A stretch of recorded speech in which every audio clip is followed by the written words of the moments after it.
깨어있는 것이 무엇인지에 대한 말씀을 제가 찾아서 나누기를 원합니다. 우리 같이 한번 읽겠습니다. 시작. 깨어 의를 행하고 죄를 짓지 말라. 하나님을 알지 못하는 자가 있기로 내가 너희를 부끄럽게 하기 위하여 말하노라. 깨어 믿음에 굳게 서서 남자답게 강건하라.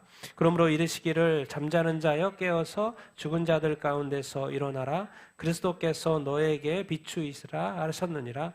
모든 기도와 간구로 항상 성령 안에서 기도하고 이를 위하여 모든 인내와 모든 성도를 위한 간구로 깨어 있으라. 자, 깨어 있다는 게 도대체 뭐지? 뭔가 이렇게 증거가 있어야 되고 정신적으로 눈 뜨고 있는 그런 게 아니니까 도대체 내가 영적으로 깨어 있단 말이 무슨 말이지? 첫 번째, 영적으로 깨어 있으면 뭘 행해요? 의를 행해요. 뭘 짓지 않을까요? 영적으로 잠자고 있고 약해되어 있으면 죄를 지을 수밖에 없어요. 의로운 그 행위, 선을 쫓아가야 잘 내가 추구하는 게 바로 뭐 하는 거예요? 깨어있다는 거. 자, 깨어있으면 어디에 굳게 서 있을까요? 예수 믿는 믿음이 흔들리지 않습니다. 의심하지 않아요. 어떤 상황과 여건에 의해서 흔들리지 않습니다. 깨어있으면, 영적으로 깨어있으면 우리의 믿음이 어떻게? 굳어져 있어요. 굳건하게, 담대하게. 잠자는 자가 죽은 자죠. 잠자는 자요. 영적으로 잠자는 자에 뭐해서? 깨어서. 죽은 자들. 죽은 자들 누구겠습니까? 세상 사람들. 영적으로 죽어있는 사람들 가운데서 뭐해라? 일어나라. 너도 뭐하면 안 된다? 너도 잠자고 있으면 안 된다. 깨어라는 거예요. 세상 사람, 죽어있는 사람과 뭐요? 구별되어야지. 너도 잠자고 세상 사람은 죽어있고 깨어있어야 된다. 누가 너에게 비친다? 그리스도께서. 깨어있단 말이 뭔 말이지? 누구 안에 항상 있는 거예요? 성령 안에서. 뭐 하는 삶을 사는 거예요? 모든 기도가 간 거예요. 삶이 늘 기도가 간 거예요. 그냥. 그리고 누구 안에서 늘 기도해요? 성령 안에서 기도해요. 그리스도께서 너를 비추고 누구 안에서 기도해요? 성령, 그리스도가 함께 하시고 누가 또 함께 하는 거예요? 성령님 함께. 그렇다 보니까 깨어 있을 수 있어요? 없어요? 깨어 있을 수 있게 되는 거죠. 그럼 깨어 있으면 뭘 하지? 뭘 잘해요? 인내를 잘해요. 좀 더 참자, 좀 더 참자. 그렇지. 주님 도우실 거야. 역사하실 거야. 좀 더 인내하고, 좀 더 기다리고, 좀 더 절제하고, 좀 더. 그리고 자기 자신을 위해서 사는 것이 아니라 누구를 위해서? 모든 성도를 위해서 뭐 하면서? 간구하면서 다른 사람에게도 관심 갖고 자기의 유익을 구할 뿐만 아니라 다른 사람들의 유익도 구하고 자기 자신을 돌볼 뿐만 아니라 다른 사람들께 돌보면서 다른 사람들을 위해서 간구하고 있는 그 삶의 형태가 바로 뭐 있는 거예요? 깨어있는 거예요. 성령 안에 있는 거. 늘 기도하고 있는 거. 나만을 위해서 사는 게 아니고 나만을 위해서 사는 것은 죽어 있을 수 있는 거예요. 잠자고 있을 수 있는 거예요. 그런데 항상 내 속에는 누구에 대한 염려가 있어요. 누구에 대한 중보가 있어요. 누구에 대한 사랑이 있어요. 누구에 대한 기도가 있어요. 그것은 바로 주님이 성경에서 말하는 성경적인 깨어있어. 이라는 것이죠. 자, 또 같이 읽겠습니다. 시작. 기도를 계속하고 기도에 감사함으로 깨어있으라. 그러므로 우리는 다른 이들과 같이 자지 말고 오직 깨어 정신을 차릴지라. 예수께서 우리를 위하여 죽으사 우리로 하여금 깨어있든지 자든지 자기와 함께 살게 하려 하셨느니라. 그들로 깨어 마귀의 올무에서 벗어나 하나님께 사로잡힌 바 되어 그 뜻을 따르게 하실까 함이라. 근신하라 깨어라. 너희 대적 마귀가 우는 사자같이 두루 다니며 삼킬 자를 찾나니. 자, 깨어있는다는 그 일 중에 하나가 기도, 앞에는 늘 기도하자. 기도가 간구한다 그랬잖아요. 근데 그 기도 내용 속에 깨어있는 사람은 항상 뭐를 해요? 감사함으로 아뢰네. 걱정과 염려로 하는 게 아니라 먼저 뭘 말하는 거예요? 감사합니다. 하라고 기도를 시작하는 거예요. 그러니까 깨어있다는 증거 중에 하나가 늘 어떤 단어를 많이 쓰는 거예요? 감사하다, 감사하다, 감사하다. 그래서 평소에 내가 그런 말을 잘 쓰는 사람인지 아닌지 생각해 보면 돼요. 그래서 감사라는 표현을 잘 하고 말 안 하면 모르죠. 네, 주님도 모릅니다. 말해야 돼요, 주님이. 네? 감사합니다, 감사합니다. 그러니까 기도는 열심히 하는데 이상하게 저 사람은 기도하면서도 늘 얼굴 표정 보면 걱정과 염려와 그래서 얼굴 늘 어두워. 뭐가 없는 거예요? 뭐가 없기 때문에? 감사가 없기 때문에. 그래서 먼저 뭐하라? 감사. 그래서 하나님은 딱 못을 박았어요. 뭐 기도할 때만 감사하려고 하는 줄 알아? 하나님은 스케일이 크셔요. 뭐에 어때 감사하라? 범사에 감사하라. 왜 그래요? 하나님이 다 알고 있어요. 그러니까 스타트를 어떻게 하는지 보는 거예요. 걱정과 염려와 의심으로 지금 기도를 시작해서 그럼 열매도 없거든요. 그게 아니라 애초부터 무슨 일이든지 간에 뭐로 시작하라는 거예요? 감사. 그럼 감사는 누구한테 하는 거예요? 하나님께 하는 거예요. 그럼 누구를 인정하는 거예요? 내 삶의 주인이신 하나님을 인정하는 거예요. 그러니까 뭐가 나와요? 감사가 나오는 거예요. 그러니까 나는 그냥 한마디 기도했는데 뭐가 이루어져요. 나는 그냥 기도를 이렇게 잠깐 안 한 것 같은데도 막 하나님이 일하시는 거예요. 막 보여요. 감사함으로 누구를 인정했기 때문에? 하나님을 인정했기 때문에. 그래서 감사가 깨어있다는 증거 중에 하나예요. 그리고 좀 정신 좀 차리라는 거예요. 깨어있다는 거 뭐예요? 정신 좀 차려요. 분별력 좀 가지라는 거예요. 아니 지금 살아있고 깨어있으면 좀 뭔가 좀 분별이 돼야지. 영적 분별도 있고 세상 있고 분별도 있고. 예수님 말해요. 네가 날씨를 분별해가지고 날씨는 비가 오네 안 오네. 막 그런 걸 지식도 있고 알고 있으면서 왜 도대체 이 시대를 분별하지 않느냐. 주님이 말씀하시죠. 좀 깨어있어라. 좀 정신 좀 차려라. 정신 좀 차려라. 너 지금 영적으로 자고 있는 거 아니냐. 깨어있다는 거 뭐예요? 분별력이 있다는 거. 정신 차리면서 산다라는 것이죠. 예수께서 말해요. 깨어있든지 자든지 누구와 함께 살게? 자든지 깨든지 육체는 잘 수도 있어요.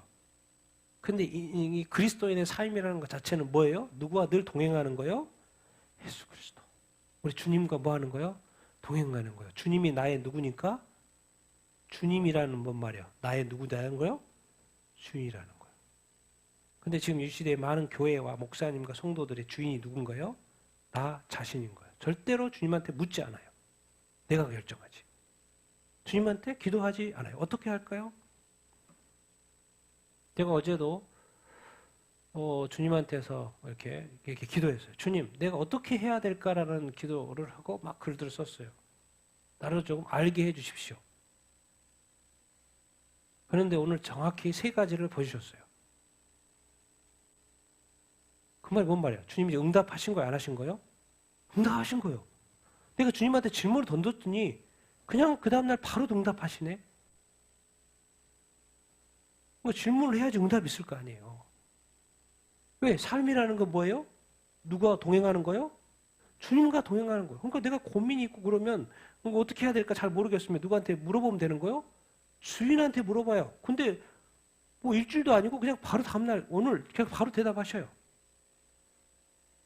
그럼 내가 그걸 영적으로 캐치를 해요. 이것이 응답이구나. 이게 지금 나한테 말씀하시는 거야. 영적으로 깨우치는 거 당연히 알죠. 누구의 말씀인지, 왜 이것을 지금 말씀하시는 것인지. 하루하루의 삶이 누구와 동행하는 거예요? 주님과 함께 사는 거예요. 우리 예수님과 함께. 자, 깨어 있어야 돼요. 왜 그래요? 누구의 올무가 항상 있어요? 마귀의 시험과 유혹과 뭐가요? 덫이 늘 있어요. 그래서 깨어 있어야지만 여기서 벗어날 수 있어요. 그래서 누구한테 항상 사로잡힌 바 되어 살 수 있어요? 하나님께. 하나님께 사로잡힌 바 되어 산다는 게 뭐예요? 하나님의 뜻을 따르게. 하나님의 나라와 하나님의 뜻이 이루어지길 원하는 것이고 내 삶에 하나님의 뜻이 이루어지기를 원하는 그 추구하는 삶을 언제 살 수 있는 거예요? 깨어 있을 때. 안 그러면 마귀에게 눌려있고 이 대적 마귀가 나를 막 삼키려고 하고 이렇게 있는데 내가 잠자고 있으면 당연히 뭐예요? 먹히죠. 얼마나 많은 그리스도인들이 먹히고 있는지 몰라요.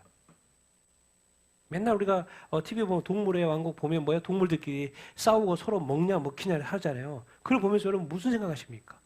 혹시 내가 저렇게 먹히고 있지 않나? 나는 강하다고 했는데 만약에 막 사자인데 하이에나한테 막 먹히려고 그래. 그 큰 뭐죠? 악어가 먹혀요. 나는 지금 믿음이 좋다고 하는데 나는 이 엄청난 어떤 동물의 세계에서 상위 클래스인데 먹혀요 안 먹혀요? 먹혀요. 뭐 하지 않으면? 깨어있지 않으면. 마귀가 오늘 또 우리 교회를 성도를 이렇게 삼키려고 하고 있어요. 하나님의 뜻에 따르지 않는 불순종의 삶을 살게 하고 있어요. 그러니까 이 시대에 교회가 뭐 하고 있는 거예요? 배도하고 있는 거예요. 배교하고 있는 시대에 우리가 살고 있습니다. 그래서 계시록에 주님이 마지막 말씀 읽겠습니다. 시작. 너는 일깨워 그 남은 바 죽게 된 것을 굳건하게 하라. 하나님 앞에서 내 행위의 온전함을 찾지 못하였노니 보라 내가 도둑같이 오리니 누구든지 깨어 자기 옷을 지켜 벌거벗고 다니지 아니하며 자기의 부끄러움을 보이지 아니하는 자는 복이 있도다. 도대체 왜 깨어 있어야 되는데요? 왜 깨어 있어야 되는데요? 너 죽었다니까. 지금 영적으로 죽었어. 영적으로 잠자고 있어. 그럼 그걸 어떻게 알아요? 도대체 영적으로 깨어있고 잠자고 있다는 거 도대체 어떻게 알아요? 아니 당연히 네 행동하는 거 보면 알지. 네 언행 보면 알지. 네 지금 요즘 삶 보면 알지. 네 관심이 어디 있는지 보면 당연히 알지. 근데 주님이 보실 때 네 행위가 뭐하지 않다? 온전하지 않다는 거예요. 거룩하지 않다라는 거죠.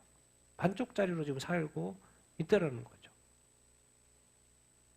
거룩이 어느 순간 옵션이 됐다라는 거죠. 신앙이 어느 순간 옵션이 됐다라는 거죠. 항상 우리의 삶은 이 교회 생활도 그렇고 신앙 생활도 그렇고 항상 누구를 기억해야 돼요? 하나님 아버지 앞에서.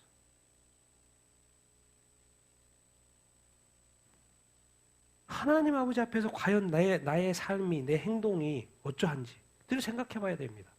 근데 주님 말씀하셔요. 너 죽었다. 너 지금 이미 끝났어. 이런 식으로 또 쉽게 표현합니다. 이해하기 쉽게. 자기 옷을 뭐가 있어요? 벌거벗었어요. 우리는 세상에 뉴스 보면 막 벌거벗고 뭐 이런 문제 하면 눈이 신상이 가잖아요. 어떻게 저렇게 저런 행동?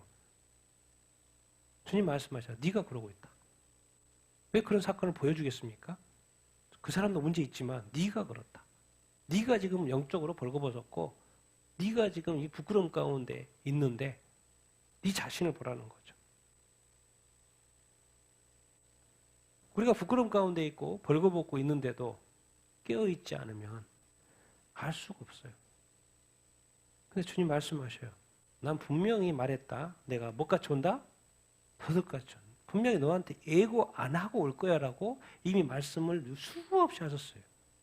그런데 내가 보니까 지금 뭐요? 너 영적으로 벌거벗고 있는 것 같은데 너 지금 나를 만날 준비가 안 된 것 같은데 그 말이 뭔 말입니까? 네 자신의 삶을 네 행위를 뭐 하는 거요? 돌이켜보라는 거. 어디서 떨어졌는지 첫사랑이 그 시대를 다시 한번 돌이켜 필름을 좀 다시 한번 돌려보라는 거야. 그리고 네 행위 좀 제대로 뭐 해보라는 거요? 점검 좀 해보라는 것이에요. 그런데 제가 볼 때는 성령님께서 이 시대에 요한계시록 7교회에 교회들에게 말씀을 하고 계시죠. 근데 과연 몇 명이나 듣고 깨달을까? 그것이 걱정입니다. 이 교회의 배도 시대에 모든 민족에게 복음이 전해져서 마지막까지 복음을 계속 전하려고 하는데 뒤쪽에 있는 교회들은 다 우수수 막 빠지고 있어요. 그런 시대에 살고 있는. 어떤 목사님 보자면 교회 갔더니 미국의 교회 갔더니 찬송가는 없는데 뭐요? 이슬람 찬송가는 있고 불교 찬송가는 있어. 어떤 목사님 그러시더라고. 자기가 가봤는데 예배드리러 갔는데 교회가 전통 있는 교회가 그게 교회입니까? 교회가 아니죠. 건물만 교회고 이름만 교회면 교회입니까? 이미 거룩함을 상실해버렸고 우상들이 교회를 가득 채우고 있고 그 교회에서 울려 퍼지는 찬송은 이슬람 찬송이고 불교 찬송인데 예수님을 이 이름을 이렇게 언급하면 불법이 되는 그게 무슨 교회입니까? 그러니까 이 시대에 성령이 세상에 이야기하는 게 아니고 누구한테 이야기하는 거예요? 교회들에게, 교회 배도 시대 교회들한테 말씀하시는 거예요. 왜? 성령은 거룩한 영이고 또 교회는 영적 공동체니까 말씀하고 계셔요. 그러니까 성령은 계속 말씀하고 있으니까 교회 입장에서는 계속 뭐 해야 되는 거예요? 들어야 되는 거예요. 들어야지 깨닫지. 근데 들어야 안 들어요? 듣지 않아요. 교회와 성도들이 너무 자유있다 보니까 자기가 하고 싶은 대로 다 하는 거예요. 듣지 않으니까 깨달을 수가 없고 그럼 그런 삶이 안 되죠. 근데 그냥 성경의 예언대로 하면 많은 교회가 배도의 길로 갈 겁니다. 딴 거 하나밖에 없어요. 당신은, 여러분은 또 그러실 겁니까? 아니면 듣고 깨달아서 거룩한 삶으로 나아갈 것입니까? 앞으로도 주변에서 앞으로 뉴스도 그렇고 많은 뉴스가 교회가 배도하는 시대를 우리가 듣게 될 것입니다. 그렇게 될 수밖에 없는 상황으로 막 전개될 거예요. 정말 여러분들은 지금 이 시대에 깨어있지 않고 지금 준비되지 않고 믿음이 단단하지 않으면 또 어려워질 수 있는 상황에 직면할 수 있어요. 그래서 지금 깨어야 되고 지금 성령이 말씀하시는 소리를 들어야 되고 지금 말씀이 있어야 되고 읽어야 되고 지금 말씀이 내 삶에서 지켜 행해져야 되고 정말 거룩한 한 삶을 원하시는 그 하나님의 마음을 알고 그렇게 살아가려고 하는 그런 노력과 그런 어떤 애씀이 우리 삶에 지금 있어야 돼요. 그리고 지금 이렇게 잘하고 있는 것을 주님이 너무나도 칭찬하고 있고 지금도 동행하고 이렇게 계신 줄을 이렇게 믿습니다. 그리고 앞으로도 동행하실 줄을 이렇게 믿습니다.